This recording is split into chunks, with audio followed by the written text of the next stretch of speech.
Director Prashanth Varma. నువ్వు worth Varma. Worth. Director Prashanth Varma, hero Teja Sajja combination లో వచ్చిన మూవీ హనుమాన్. తేజ సజ్జా బాలనటుడిగా అందరికీ సుపరిచితమే. అయినా ఇలాంటి సూపర్ హీరో సినిమాను అలాంటి యువ హీరోతో తీయడం అంటే డైరెక్టర్ గట్స్ అనే చెప్పుకోవచ్చు.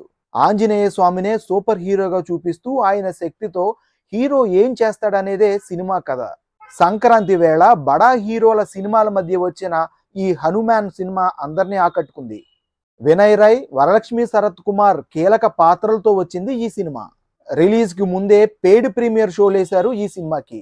ప్రీమియర్ షోస్ తోనే మంచి పేరు తెచ్చుకున్న ఈ మూవీ రిలీజ్ అయ్యాక హౌస్ఫుల్ కలెక్షన్స్ తో నడుస్తుంది.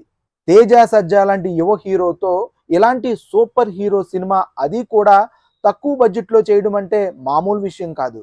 ఆకట్టుకునే విజువల్స్ తో థియేటర్లో విజువల్ వండర్స్ ని క్రియేట్ చేశాడు డైరెక్టర్ ప్రశాంత్ వర్మ. ఆ సినిమాతో సినీ రంగ ప్రవేశం చేసిన ప్రశాంత్ వర్మది పాలకొల్లు. మెయిన్ స్ట్రీమ్ సినిమాలకు రాకముందు ప్రశాంత్ వర్మ చాలా షార్ట్ ఫిల్మ్స్ కూడా తీశాడు. ప్రశాంత్ వర్మ చదువులోను స్పోర్ట్స్ లోను కూడా ముందుండేవాడు. ఈ మల్టీ టాలెంటెడ్ ప్రశాంత్ వర్మ హనుమాన్ తో మంచి పేరు సంపాదించుకున్నాడు.